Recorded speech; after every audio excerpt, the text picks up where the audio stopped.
और उसी वचन ने उस राजा की पूरी जिंदगी को बदल के रख दिया। हम सब जानते हैं कि जिस दुनिया में हम रहते हैं ये एक बाजीगर जैसा खेल है, ये सपने जैसी माया है, बिखर जाता है देखते देखते सब कुछ, कोई यहां अपना नहीं है, सब संगी साथी स्वार्थ के, मतलब के, अपने हित के हैं। जब तक उनका आपसे कारज पूरा होता है आप अच्छे और प्यारे लगते हो। जिस दिन थोड़ा सा भी आप उनका नहीं कर पाओगे कुछ, या जो चाहते हैं वैसे आप नहीं करोगे, तो आप ही उनके लिए बड़े से बड़े दुश्मन बन जाओगे। ये अंधेरा है, इस अंधेरे से कब तक लड़ते रहोगे? नहीं लड़ सकते। ज्ञान का दीपक जलाओ। ज्ञान का दीपक वो नाम है, वो नाम जैसा काम कर दिया। इसीलिए बलख बुखारा के बादशाह ने उसी बांदी को अपना गुरु मान लिया। तो गुरु है मेरी। गुरु है कौन? गुरु वही है जो अज्ञान को मिटा दे। गुरु वो है जो हमारे पाप कर्मों से हमें बचा दे। गुरु वो है जो हमें सही रास्ता दिखा दे। ये गुरु गुरु गुरु तमाशा नहीं है। गुरु गुरु का ढोल पीटते हैं, न गुरुआई, न नाम, न भक्ति, न युक्ति, न शक्ति, न कमाई, न त्याग, न तप, न कोई उनके पास साधना। और जिसने कोई साधन नहीं किया, तप नहीं किया, कोई नाम की कमाई नहीं की, कैसा गुरु? यूं तो सब गुरु हैं। माँ भी गुरु है, पिता भी गुरु है, गुरु भी गुरु है, अध्यापक भी गुरु है, कोई काम कारोबार सिखा देता है वो भी गुरु है। उनसे भी हमें ज्ञान तो मिलता ही है। सतगुरु तो एक ही मिलता है जो हमें अध्यात्म, जो इस रूह का इस संसार से सदा के लिए छुटकारा करवा दे, वो सतगुरु होता है। और उस सतगुरु के उपदेश को अगर हम पूरी तरह से अपने जीवन में ढाल लें, उतार लें, तो वो जीवन उसका सफल हो जाता है। कोई आडंबर, कोई पाखंड, कोई भेष बदलने की जरूरत नहीं है। कोई बाणा नहीं बदलना, बाण को बदलना पड़ता है, आदत को बदलना पड़ता है।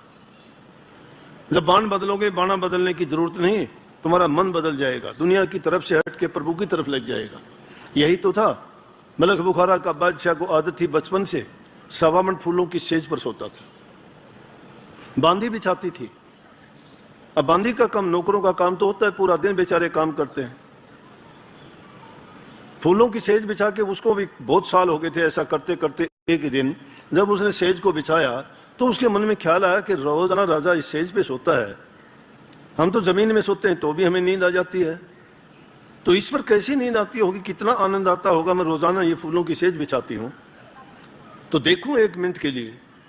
हारी थकी थी, उसके ऊपर सोई सोते ही उसकी नींद आ गई।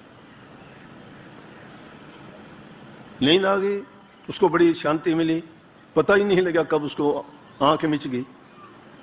राजा जब आया उसने देखा कि बांदी की ये हिम्मत, एक नौकरानी और राजा की सेज पे सोए। रानियों को भी इजाजत नहीं है। राजा की सेज पे तो रानी भी मुश्किल से ही इजाजत लेने के बाद ही कभी उनके सैन्य कक्ष में आ सकती है, नहीं आ सकती। राजा ही उनके कक्ष में जाता है। लेकिन इसने तो बहुत गलत काम किया है। राजा को गुस्सा हो गया कि इसकी हैसियत क्या है कि मेरी सेज पे सोई। कोड़ा उठाया उसने, जगाया उसको और उसको पीटना शुरू कर दिया। हर इंसान सोचता है, जैसे भी हालात होते हैं हर हालात में सोचता है, लेकिन किसी का सोचने का दायरा छोटा होता है। कोई ज्ञानवान जिस समझ किसी की कम, किसी की ज्यादा, सब बराबर तो नहीं होते ना। परंतु इंसान मजबूर है, मन सबके हृदय शरीर में है और सोचता है हर इंसान। जैसे उसकी दौड़ है उतना तो सोचता ही है। जिसको जितना ज्ञान है उतनी ही तो बात करेगा। उसने पीटना शुरू कर दिया, उसको कोड़े लगे, बड़ी तकलीफ, दर्द हुआ। एक दो बार तो उसने आंसू निकाले, रोई। उसके बाद बड़ी जोर जोर से जब ख्याल आया, जोर जोर से हंसने लगे। हंसने का कारण क्या था? राजा बड़ा हैरान हो गया, कहने लगे अरे कोड़ा भी हाथ से छूट गया कि इतने कोड़े लगने के बाद तो इसको और भी तकलीफ हुई होगी, लेकिन इसने तो कमाल कर दिया। हंसती क्यों है? रोक के कहने लगा बांदी तू हंसती क्यों है? तुझे तो रोना चाहिए। बोली कुछ नहीं। बोला नहीं बताओ, इतनी तकलीफ में तो कोई रोता है, हंसता कैसे है? बोली राजा हंसने का मेरा कारण यह है कि जब आप सवामन फूलों की सेज पे रोजाना सोते हो और मुझे ख्याल आया कि एक दिन मैं भी एक मिनट के लिए देखूं इस पे कितना आनंद आता है। निश्चित रूप से बड़ी सुगंधी थी, बड़ी आनंददायक ये सेज थी, बड़ी शांति मिली। मुझे पता नहीं लगा मैं कब सो गई। लेकिन जब आपने मुझे कोड़े से पीटा तो मुझे ये ख्याल आया कि मुझे सज़ा इस चीज़ की मिली है, मैं 2 मिनट 10 मिनट या आधा घंटा जो भी आपकी स्टेज पे सोई, और रोज़ाना मैं सोती थी, वहाँ मुझे कोई सज़ा नहीं मिलती थी, लेकिन आज थोड़े समय के लिए सोई थी तो मेरे ऊपर कोड़े बरसे। तो राजा, आप तो रोज़ाना सोते आए हो, आपकी क्या दशा होगी, मुझे इस चीज़ पे आश्चर्य है कि आपके साथ क्या घटित होगा। राजा ने ये बात सुनी, राजा के भी दिमाग में बात आई कि बात तो बिल्कुल सत्य है, और वो भी बात सत्य कहाँ से आई है। देखो ये बांदी ने एकदम जो उसका ख्यालात बदला राजा का, तो राजा ने बांदी की तरफ हाथ जोड़ दिए, कहने लगे, बांदी तू नौकरानी और बांदी नहीं है, सेविका नहीं है, तुमने आज एक गुरु का काम कर दिया। गुरु जो काम करता है, आपने वो काम मेरे लिए किया।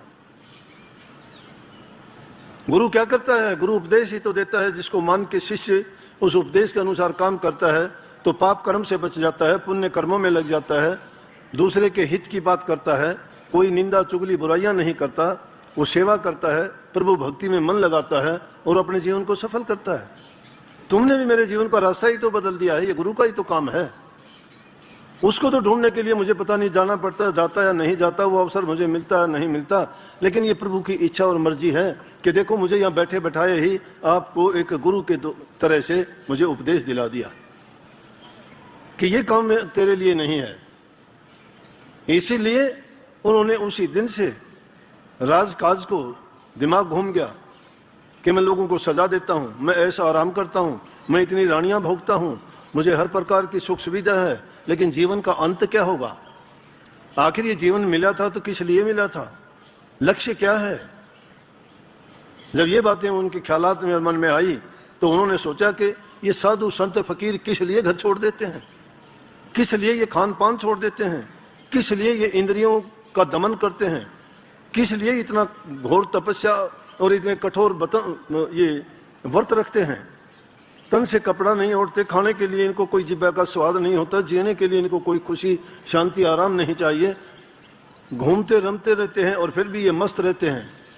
आखिर इनका मतलब क्या है? और जब उसकी समझ में आई कि इससे भी जो दुनियादारी के रस और आनंद है उससे भी कोई बड़ी चीज है जिसमें इससे गहरा आनंद और मजा है, तो उस चीज को प्राप्त करने के लिए इन लोगों ने प्रयत्न किया है और ये दुनिया की जो सुख सुविधा आराम है उनका त्याग करके उसी को ये प्राप्त कर लेते हैं, तो इनको बेपरवाह हो जाते हैं, संतोष और शांति इनको आ जाती है और इनको जरूरत ही नहीं है इन चीजों की। तो मैं इन महलों में इस धन दौलत का, इस राजकाज का क्या करूंगा? ये झूठी बढ़ाई है। उसी दिन से राजा ने राजकाज को छोड़ दिया। ये तो एक उदाहरण है, बातें इसमें अनेक आई, सब कही, नामदेव की कही, सैन भगत की इसमें कही, और भी दूसरे कई आई उनकी चीजें ऐसे, लेकिन एक ही चीज काफी है कि सिर्फ बदल जाने का नाम तो है। अगर हम पलट जाएं दुनियादारी की तरफ से, हमारा मन जो लगा हुआ है विषयों में, विषयों से उदास नहीं है, विषय से जो रहे उदासा, परमार्थ की जामन आशा, धन संतान प्रीत न जाके, खोजत फिरे साध गुरु जाके। विषय से जो रहे उदासा, विषयों के कीड़े बन जाते हैं हम, हमारी सोच नहीं सुधरती है, सोच नहीं सुधरती है। जब लग जरा रोग नहीं आया, तब लग काल गिरसी नहीं काया, जब लग विकल भई नहीं बाणी, भजले रे मन सारंग पानी, अब नहीं भजसी भजसी कब भाई, अब अंत न भजिया जाई, ये तेरी ओसर ये तेरी वार, फिर नहीं पावे ऐसी सार। फिर ऐसा मौका नहीं मिलना। लेकिन कब? जब लग जरा रोग नहीं आया। हमें जब पता लगता है शरीर में कोई रोग लगता है, जब कोई हमें पीड़ा होती है, जब तक किसी को रोग पीड़ा नहीं होती है, कबीर साहब ने बड़े हर आदमी की जबान पे मिल जाएगा, क्यों सुनते हैं, सुन के जबान से याद भी कर लेते हैं, तो क्या जीवन में उतारते भी हैं क्या? वो कहते हैं कि दुख में सुमरण सब करे, सुख में करे न कोई, जो सुख में सुमरण करे तो दुख काहे का होए। अरे सुख के समय कोई याद ही नहीं करते, हम खुद खुदा बन जाते हैं, खुद ही सब कुछ ज्ञान बांटना शुरू कर देते हैं। जो सुखी इंसान होता है उससे बात करके देखना, ऐसी ऐसी बातें वेद शास्त्र कुरान पुराण उठा के रख देंगे, पूरी गीता ये कहती है, रामायण ये कहती है, भागवत ये कहती है, वेद ये कहते हैं, सब कुछ बता देंगे, जैसे कभी उनको देखा नहीं, कभी सुना नहीं, लेकिन कह देंगे। लेकिन जिसको रोग और बीमारी लग जाती है, जिस पर परेशानी हो जाती है, उसकी हालत वो हो जाती है जिस प्रकार की तोता पढ़ाई। तोता पढ़ाई क्या है? तोते को पिंजरे में बंद करके सिखा देते हो, रामू राम राम बोल, राम राम सारा दिन बोलता है बेचारा, पूरा दिन राम राम बोलता है, राम राम। रामू सिखा देते, दो चार बात जो भी सिखा देंगे वही बोलेगा, रामू ये बोलेगा। लेकिन जब बिल्ली दिखाई देती है, जब राम राम नहीं बोलता वो, फिर टां टां करना शुरू कर देता है। ये तोता रटाई वाली बात है। जब दुख और पीड़ा दिखाई देती है तब चिल्लाते हैं, फिर तो हे हनुमान जी, हे माता, हे गुरु जी, हे ब्रह्मा जी, हे महादेव जी, हे भोले शंकर बचा। अब मैं क्या करूं? सबको याद कर लेता है, एक को भी नहीं छोड़ता। याद दिलाता है उसको कि तूने उसके काम सवारे, उसका ये कर दिया, उसकी नामदेव की छान चबा दी, तूने उसको वहां दर्शन दे दिए, तूने प्रहलाद भगत को दे दिए, ध्रुव को तूने संभाल लिया, तूने मीनाबाई को दर्शन दिए, सबके दुख तूने हरे। सबकी याद दिलाते हैं, अपनी नहीं दिलाते, अपनी नहीं बताते कि आपने कितना याद किया। अगर हम प्रभु को याद करें सच्चे मन से, उनसे प्रीत का नाता जोड़े ना, हम तो अगर एक छोटा सा दान पुण्य करेंगे तो अभी 25 तो फोटो उतरवाएंगे, 25 आदमी तो कैमरे वाले साथ लेके जाएंगे, फोटो उतारो भाई, उसकी तरफ मुंह कर लेंगे, चीज हाथ में पकड़ लेंगे, क्या मिला उससे? इनाम मिल गया कोई? अरे देने वाला दे रहा है, देखने वाला देख रहा है, करने वाला कर रहा है, हमारे बस में ही क्या है? हमारे बस में जो करने वाला काम वो तो करते नहीं है। मान बढ़ाई, और ये मान बढ़ाई जमपुर ले जाई, होए रहो दासन दासा, मगन भय का सुन रासा। ये मान बढ़ाई जमपुर को ले जाती है, कोई फायदा नहीं है उसका। यहाँ तो दासन दास, नौकरों का नौकर, सेवकों का सेवक, दीन अधीन गरीब जो बनता है वही प्रभु की भक्ति को पाता है। सबने उन्हीं ने पाया है। मीरा ने राजमहलों को ठोकर लागी, बलख बुखारा के बाद ठोकर मारी, बलख बुखारा के बाद शाह ने राजगद्दी को त्याग के जंगलों में चला गया, साधु का भेख धारण कर लिया, लत्ते कपड़े तन पर नहीं है, कठोर तप करता है। गुरु कबीर साहब को गुरु बनाया, और बहुत सालों की सेवा करने के बाद कबीर साहब ने उनकी कठोर से कठोर परीक्षा ली, कड़े से कड़ी सेवा करवाई, फिर जाके कहीं नाम दिया, नाम पदार्थ हीरा। ये है पदार्थ हीरा। हीरा बड़ा कीमती चीज है दुनिया में, हीरे की बड़ी कीमत है। आंख चुन दिया जाती है उस हीरे को देख के। एक हीरा था, वो दुनिया में घूमता फिरा, कोई नूर हीरा, बहुत बड़ा था, बहुत सुंदर, अच्छा था, लेकिन उसकी कहते हैं खूबी ये थी कि जिसके पास गया उसी का नाश किया। और आखिर में वो इंग्लैंड वाले ले गए यहाँ से चोरी करके, राजा रणजीत सिंह से वहां जाके उनका भी जब ये बंटा धार हो गया हिंदुस्तान से, उनके इसीलिए तो उठे वो हीरा उनके पास चला गया। वहां जाके उन्होंने उसको मान लिया गया, तो गलत है, उसके तोड़ के टुकड़े कर दिया, म्यूजियम में रखा है वो। तो ये नाम की तुलना उस हीरे से की है। वैसे तो नाम की कोई जानता नहीं क्या कदर है, नाम है क्या? नाम कोई खाने की चीज थोड़ी है, नाम कोई देखने की चीज थोड़ी है, नाम कोई हाथ में लेके पकड़ने की वस्तु थोड़ी है।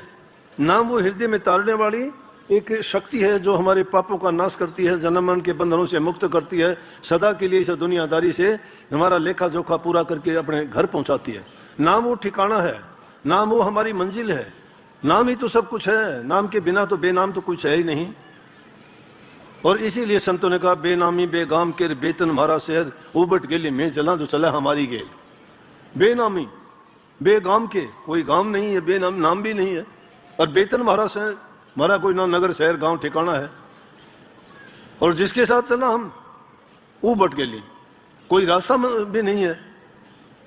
उबट गेली में चला जो हमारा हमारी गेल, जो हमारी गेल चलता है उसको हम उस मंजिल पे, उस घर में पहुंचा देते हैं जहां से आए थे। एक दिन में ये दशा नहीं बदलती, बहुत खूबी खुशी होती है मुझे, हम गृहस्थी होते हुए भी महापुरुषों की शरण लेके कम से कम हमें नाम की दौलत मिली है, बुराइयों से छुटकारा हमें मिला है। नाम की कमाई चाहे कम करते होंगे लेकिन फिर भी हमारा जीवन सुखी है। जो लोग शराब कबाब में लड़ाई झगड़ों में अपना जीवन बर्बाद करते हैं उनसे लाखों दर्जे अच्छे हैं। बताओ किसको क्या कमी है नाम लेने के बाद? एक भी बताओ किसी को कमी है तो? लेकिन कमी होगी तो उसकी अपने कर्मों के कारण कमी होगी, उसके दिल में धोखा होगा। जो निष्कपट होकर सच्चे मन से जिन्होंने गुरु से नाम लेके अपने जीवन को शुरू किया है, उसकी किसी चीज की कमी नहीं रह सकती। अरे अगर तुम्हें थोड़ी सी भी शांति जीवन की नहीं दे सकता तो मुक्ति क्या खाक देगा वो नाम तुम्हें? नाम लेने के बाद में इंसान का जीवन सुखी हो जाना चाहिए। लेकिन ये बात ना आगे तुम रख देना कि जी मुझे रोग क्यों हुआ, मुझे बुखार क्यों हुआ, मुझे पीड़ा क्यों होती है, मुझे, ये हमारे प्रारब्ध कर्म का फल है। वो कर्जा है हमारे सिर पर। वो कर्ज जो हमारे लेके आए वो किसी को देना होगा। उस कर्ज को नहीं उतारना चाहते क्या? कर्जा लेके कहां जाओगे? इसलिए वो कर्जा तो हमसे ही पूरा होना है, देना भी पड़ेगा। लेकिन उस टाइम चीखना चिल्लाना नहीं, धैर्य के साथ उसको सोचो कि ये भी सतगुरु की रजा है, धीरे धीरे करके मेरा कर्जा उतार रहे हैं, किसी न किसी तरीके से उतार रहे हैं। कोई किसी का लेके भाग जाता है, कोई किसी से लेके मुकर जाता है, कोई किसी को किसी दूसरे ढंग तरीके से, कोई बेटा बन के, कोई बेटी बन के, कोई बहू बन के, कोई फूफा और नाता करके किसी न किसी रूप में लेके, और वो उससे काफियों को लगी होगी ये चोट। कईयों के बैठे होंगे ऐसे भी मेरे जैसे जिनको चोट लगी होगी, लेकिन वो क्या करें? आखिर दिल ये समझाते हैं कि अच्छा भाई मेरे कर्जा मांगे था, अपना पूरा हो गया, ले गया वो। लेकिन अच्छी बात है कि उसका हो गया, कुछ नहीं है, मिट्टी है ये, अपनी शांति को नहीं। जिन्होंने ऐसा किया है वो भीख मांगते फिरेंगे, तुम्हारा कुछ नहीं गया, तुम्हें तो मालिक उसका 1000 गुना देगा। धैर्य रखना, धीरा रे मन धीरा। पाया नाम पदार्थ हीरा, आपको नाम पदार्थ हीरा मिल गया, धीरज रखो, मालो माल हो गए आप। ये दुनिया की दौलत, ये 4 पैसे तो चले जाएंगे, कभी कुछ हो गया, कोई रोग लग गया, डॉक्टर ले जाएगा, कहीं और कोई कभी चोर ले जाएगा, कभी कोई ठग के लेके वैसे भाग जाएगा। लेकिन नाम तुम्हारे से कोई नहीं ले सकता, ना छीन सकता, ना बटा सकता, नाम का हिस्सा है, इसमें धोखा नहीं है। नाम नाम कहते रहते, नाम ये है। इसलिए मैं कहा करता हूं सारी चीजों को भूलो, नाम को ना भूला करो। आज ही पर्चा दे दिया मेरे को, तो वो नाम का 2 मिनट के लिए प्रार्थना करी गुरु महाराज के चरणों में अंतर ध्यान होके। ये ना सोचना कि अंतर ध्यान आंखें बंद करके ही होता है, नहीं। मन अपने आप ही उस ठिकाने पे पहुंच जाता है अगर तुमने अभ्यास किया होगा तो। जिसको कबीर साहब ने कहा, बैठे उठे खड़े उताने कहें कबीर हम उसी ठिकाने। अगर एक बार तुमने भक्ति करके, ध्यान लगा के, तुमने अभ्यास करके अपने मन को सिधा लिया है, तो जब चाहोगे सुभान कुदरत तेरी और आंख में चनकी देरी। आंख बंद करते ही बिना आंखें, आंख ना मूंदू, कान ना रोंदू, काया कष्ट ना धारू, खुली आंखें हंस हंस देखूं, सुंदर रूप निहारो। ये चीजें बंद करने की भी जरूरत नहीं है। वो सुंदर रूप हमारी आंखों में है, हमारे हृदय में है, हमारे ख्याल विचार में है, हमारी सोच में समाया हुआ है, रोम रोम में। हमारे से जुदा अलग है ही नहीं।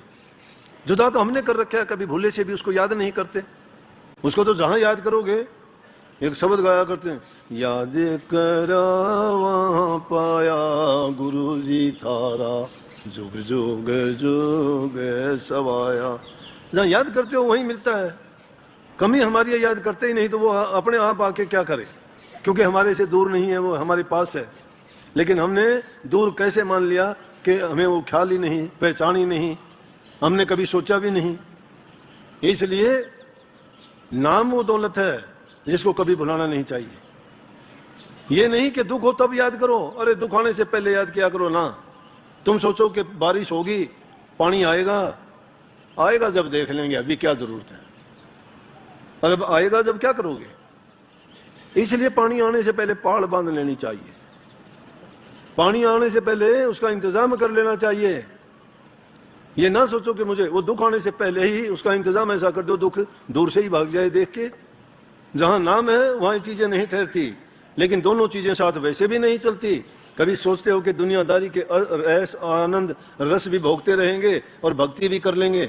भाई भक्ति करोगे तो त्याग तो कुछ करना ही पड़ेगा। जहां काम तहां नाम नहीं, जहां नाम नहीं काम, कहें कभी दो मिले नहीं, रवि रजनी एक ठाम। काम है जगत की कामनाएं, जो तुम्हारी तरफ जो कामनाएं हैं तुम्हारी, और कामनाएं क्या है? जितनी मन की कल्पना है, जितनी सोच है। जहां काम है वहां नाम नहीं रहेगा। प्रेम गढ़ी अति सांकरीता में दो न समाये। वो प्रेम गढ़ी है, उसमें दो नहीं रह सकते, एक ही रहेगा। एक में एक, एक में एक मिला के दे दोगे एक ही होता है, गणित है। एक में एक मिलाओ दो हो जाएंगे, गणित तो ये है। लेकिन एक में एक मिला दोगे ये अध्यात्म है, एक ही हो जाएगा। एक ही एक है, एक ही एक है, एक अल्फ एक अल्लाह का नाम। लेकिन उस अल्फ से ही सारी चीजें बनी हैं। इसलिए नाम हृदय में रखो, करने की जरूरत नहीं है। अभ्यास जो करते हो एक दिन में नहीं होगा, कुछ समय के लिए तो आपको उसका अभ्यास इतना करना पड़ेगा कि जिसको ढूंढ के और एक जगह पर शिथिल कर लो। अभी है हमारे पास, लेकिन हम देख नहीं पाते, बारमुखी है, जगत की कामनाओं के मारे हुए हैं। स्वामी जी महाराज ने साफ सार वचन में लिखा है, उनके लिए नहीं उपदेश हमारा जिनको जगत कामना मारा। जो जगत की कामनाओं के मारे हुए हैं उनके लिए हमारा उपदेश नहीं है। ये सूरज शब्द का उपदेश उन लोगों के लिए है जो अपने जीवन में अपने जीवन को सफल करना चाहते हैं, इसी जीवन में अपना सब कुछ पा लेना चाहते हैं। सब कुछ पाने का मतलब है मुक्ति द्वार, सब कुछ का मतलब है कि जन्म मरण से छुटकारा। सब कुछ का मतलब तभी हमारा जीवन सफल होगा, जो हमें जिस उद्देश्य के लिए मनुष्य का चोला मिला था तभी सार्थक और पूरा होगा, जब हम नाम जप के अपना काम पूरा कर जाएंगे। तो इसलिए दोनों चीज तो इकट्ठी नहीं चलेंगी, या तो नाम रहेगा या काम रहेगा। काम का मतलब ये ना मान लेना कि घर गृहस्थी के कभी कमाना छोड़ दो, कभी नौकरी छोड़ दो, कभी कृषि छोड़ दो, कभी मजदूरी करना छोड़ दो। जो काम तुम्हारा पहले पेट का साधन करना जरूरी है। जिस इंसान का पेट खाली है वो भक्ति उसके लिए कुछ नहीं है, वो दूसरी बात नहीं सोच सकता, उसको 2 रोटी चाहिए। ये जीवन की जरूरत है। प्यासे को पानी चाहिए, भूखे को रोटी चाहिए, बीमार को दवाई चाहिए, अंधे को आंखें चाहिए और दुखी आदमी को शांति चाहिए। हम सब दुखी हैं, पीड़ित हैं जन्म मरण के रोग से, और हमें इलाज चाहिए वो नाम का। और उसके वैद्य डॉक्टर हकीम है सतगुरु, और सतगुरु के पास जब गए तो सतगुरु नाम की दवाई देते हैं, नाम रूपी दवाई देते हैं जो सब रोगों का इलाज करती है। वो देहिक देविक और आदि जो देवी रोग से सबका इलाज नाम में है। इसलिए समझते जब हैं जब हमारे सिर के ऊपर पहाड़ टूटता है दुख का, और जब तक दुख नहीं आता तब तक तो मस्त रहते हैं, भूले रहते हैं। इसलिए प्रभु का शुक्र गुजार किया करो पल पल के मालिक आपकी बड़ी कृपा है, आपने सुंदर शरीर दिया, मनुष्य का जीवन दिया, अच्छे माँ बाप, अच्छे घर परिवार मिला, उन्होंने हर प्रकार से हमें पाल पोस के इस लायक बनाया। और उससे भी भाग्य की बात यह है कि हमें सतगुरु मिला, नाम मिला, भक्ति करने का अवसर मिला। ये नाम इतनी आसान चीज नहीं है जितनी आसानी से हमें मिल गया है, ये बड़ा कठिन है। ये तो कलयुग में संतों की कृपा है, क्योंकि छोटी सी उम्र थी इंसान की, औसत आयु 100 वर्ष भी नहीं बची, 60-70 वर्ष में इंसान चला जाता है। इसलिए संतों ने उसके लिए सुलभ तरीका नाम बताया, सूरज शब्द का योग बताया कि जिसको गृहस्थ में रहते हुए अपने गृहस्थ के काम भी पूरे करो, क्योंकि वो जिम्मेवारियां हैं हमारी, और वो काम करते करते अपना भक्ति का काम करके अपने जीवन को भी आप सफल करो। ये नहीं सोचना कि मैं दोनों काम कैसे करूंगा। हाथ से काम करना है, मन से भक्ति करनी है। हाथ या काम बल और मन यार बल। मन को यार की ओर लगा, मन को यार कौन है? हमारा सतगुरु है। अपने मन को सतगुरु की ओर लगा दो और हाथों में से काम करते रहो। सबने किया है, सब संतों ने किया। कबीर साहब ने पूरी जिंदगी तानी तनी, रविदास जी ने ज्योति गांठी, नामदेव ने लत्ते ठेके, नानक साहब ने खेती का काम किया। अरे किसने नहीं किया? जितने लखवा माली था पेड़ पौधे लगाने का काम उन्होंने किया। सैन भगत ने नाई का काम किया। एक भी तो ऐसा बताओ जिन्होंने काम नहीं किया। वो क्या भक्ति के रास्ते में बाधा बने? नहीं। पेट ना पाई रोटियां तो सारी गल्ला खोटियां। पहले पेट पूजा फिर काम दूजा। पहले अपने पेट का साधन करो, पहले अपने इस भूख को मिटाओ। कबीर साहब कहते कबीर खुदा कुकरी करे भजन में भंग, ताको टुकड़ा डालकर भजन करो निशंक। कि भक्ति निशंक होकर करना चाहते हो तो भूख जो है उस कुत्ते की समान नहीं भागती फिरती है। जब तक इसको तुम शांत नहीं करोगे तुम कुछ नहीं कर पाओगे। इसलिए पहले टुकड़ा उसको डालो। टुकड़ा डालोगे किससे? मेहनत करोगे, कमा के खाओगे, हक हलाल की, ईमानदारी की, सच्चाई की। ये तो सत्संगी बनने के बाद आपको समझ में आएगी कि हमारा खान पान शुद्ध होना चाहिए, हमारा रहन सहन पवित्र होना चाहिए, हमारी संगति नेक इंसानों के साथ होनी चाहिए, हमारा विचार और ख्याल हमेशा नाम में रहना चाहिए। हमारा जीवन सफल हो जाता है। ये वो मुख्य चीजें हैं। घरों में रहते हो, माँ बाप की, सास ससुर की सेवा करो, सब देवताओं की पूजा हो जाती है। जो माँ बाप और सास ससुर की सेवा नहीं करते, उनको कड़वा कठोर वचन बोलते हैं, उन लोगों का कभी भला नहीं होगा। नौजवान बच्चे कभी माँ बाप की बात की लापरवाही ना करो, नहीं तो कष्ट उठाना पड़ेगा। माँ बाप ने तुम्हारे जीवन को अच्छा बनाना चाहते हैं, इसलिए वो जो तुम्हारे लिए करते हैं उनसे अच्छा तुम्हारा कोई कुछ कर नहीं सकता। अच्छा, कभी भी उनकी बात में शक ना करो कि तुम्हारा कुछ बुरा करें। तुम्हारा अच्छे से अच्छा करने की सोचते हैं वो। हमेशा उनका पूरा विश्वास रख के उनकी बात का पालन करो, उनके उपदेश पर आज्ञा में काम करो। तीसरा, कठोर वचन ना बोलो, किसी को भी ना बोलो, बहुत बुरा है। इन चीजों को अगर हम अपना लेंगे तो ये भक्ति के रास्ते के लिए वो कांटे हैं जो रास्ता जब उभारा जाता है तो ही उस पथ पर चलने के योग्य बनते हैं। लेकिन ये कांटे रास्ते में अगर बिखरे पड़े हैं तो भक्ति नहीं कर सकते, चाहे लाख कोशिश कर लेना। माँ बाप को ठुकरा के, सास ससुर की इज्जत ना करके तुम कभी भी भक्ति में सफल नहीं हो सकते। अगर जीवन में शांति चाहते हो, सुख चाहते हो और आप अपने जीवन को सफल करना चाहते हो, दुखी गरीब की सहायता करो। तुम्हारे सामर्थ्य है तो धन से, तन से, मन से दूसरे की जो सेवा कर सकते हो वो करो। प्रभु के नाम का सुमन चिंतन भजन करो। अगर मांगते भूखे को कुछ दे सकते हो तो उसको जरूर देना चाहिए। जो लोग तुम्हारे पास मांगने के लिए आता है, तुम्हारे पास है तो उसको जरूर दो, क्योंकि वो जो आता है तुम्हारे पास लेने के लिए वो तुम्हारा इज्जत और मान करने के लिए आता है। तुम्हारे पास होते हुए उसको इनकार ना करो। अगर ज़्यादा नहीं दे सकते, तुम्हारी सामर्थ्य के अनुसार अपने हाथ से जरूर दो।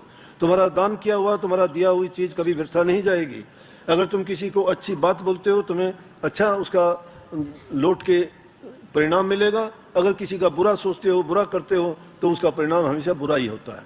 इसलिए अच्छे काम करने की एक बार आदत डाल लोगे, तुम्हारे मन में दया प्रेम होगा, और जिसके हृदय में दया और प्रेम होता है वो ही भक्ति में सफल होता है। नहीं तो भक्ति नाम की उनके लिए कोई चीज़ मायने नहीं रखेगी। गुरु के दरबार में जाते हो, नाम भक्ति की आप कहते हो, लाखों काम छोड़ के भी अभ्यास किया करो।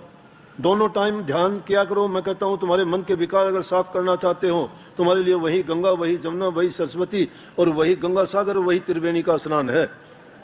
सूरज शब्द का योग, त्रिवेणी का स्नान, सब तीर्थों के तीर्थ हैं, क्योंकि उसमें हृदय पवित्र होता है। और जिसका हृदय पवित्र होता है वही इंसान सुखी जीवन जीता है, और यहाँ से वो किसी का बुरा नहीं करता, और उसके मन में हमेशा अच्छा करने की, भक्ति की, प्रभु की गुणगान करने की बातें दिल में ठहरती हैं। वही आदमी हर प्रकार से सुखी जीवन जीता है, जाने के बाद प्रभु के चरणों में पहुंच जाता है। सबको बहुत बहुत आशीर्वाद। राधा स्वामी, गुरु महाराज आपको शक्ति दे, सामर्थ्य दे, आपके हृदय में और भी ज़्यादा प्यार भर दे। मेरा सबसे ज़्यादा जोर होता है प्यार बढ़ाने का, क्योंकि जो इंसान प्यार करना सीख जाता है वो भक्ति करना भी सीख जाता है। क्योंकि जो आदमी प्यार करवाता है प्यार में अंधा हो जाता है। कुछ भी करवा लो उससे, करवा लेते हैं ना। दुश्मनी करके तो कोई करेगा नहीं कुछ भी। पशु भी उल्टा चलेगा, अगर दुश्मनी करोगे तो चलेगा कि नहीं चलेगा। लेकिन अगर प्यार करोगे, प्यार करते करते तो चाहे वो अपनी गर्दन तोड़ा लेगा, लेकिन प्यार नहीं तोड़ेगा। इसलिए प्यार का रास्ता सबसे उत्तम है। जिसने प्रभु पाया उसने प्रेम के रास्ते से पाया। प्रेम का नाता सबसे उत्तम है। प्रेम करो, घरों में भी प्यार प्रेम रखो। कोई जाति धर्म और इन चीज़ों में मत पड़ना। हम सब एक ही प्रभु की संतान हैं। बुराइयों से बचो, अपने बच्चों को अच्छी तालीम, अच्छी शिक्षा दो। घर में बैठा के 5 मिनट रोजाना उनका क्लास लिया करो। उनसे पूछा करो उसने क्या किया है, कहाँ जाता है, कहाँ बैठता है। ऐसा तो नहीं कि कहीं बुरी संगति में बैठना शुरू कर दिया। ऐसा तो नहीं कि उसने कोई बुरी आदत लगा ली। उनको 5 मिनट के लिए अगर रोजाना समझाओगे तो कभी रास्ते से भटकेगा नहीं। ये आजकल के नौजवान बच्चे हमारे माँ बाप की लापरवाही के कारण भटक गए। हमने लापरवाही की, उनको कभी पूछते ही नहीं तू कहाँ रहता है, क्या करता है, कहाँ जाता है, कौन तेरा मित्र दोस्त है, वो कैसा है, उसकी आदतें क्या है। अरे ये नहीं देखते और उसको तुम आज़ाद कर देते हो। जो मांगता है उसको देते हो। मैं कहता हूँ कि उनकी ज़रूरतें पूरी किया करो, उनकी इच्छा पूरी ना किया करो। ज़रूरत तो है, कलम की ज़रूरत, पेन की ज़रूरत, कपड़े की ज़रूरत, खान पान की ज़रूरत, वो पूरी करो। लेकिन अगर वो जो चीज़ जिसकी ज़रूरत नहीं है वो मांगता है तो उन चीज़ों की ओर आप गौर ना करके उनको सही रास्ते पे लाओ। तुम्हारा जीवन सफल हो जाएगा। क्योंकि माँ बाप की पूंजी, माँ बाप की संपत्ति उसकी संतान होती है, और जिसकी संतान बिगड़ जाती है उसका जीवन बर्बाद हो जाता है। इसलिए बच्चों को जरूर संभालो, सुखी जीवन रहेगा। मालिक आप पर सब पर कृपा बरसाएगा और हर प्रकार से आपका जीवन भी सुखी, गृहस्थ भी सुखी, भक्ति भी पूरी, और आपको अंत में मुक्ति भी सही मिलेगी। राधा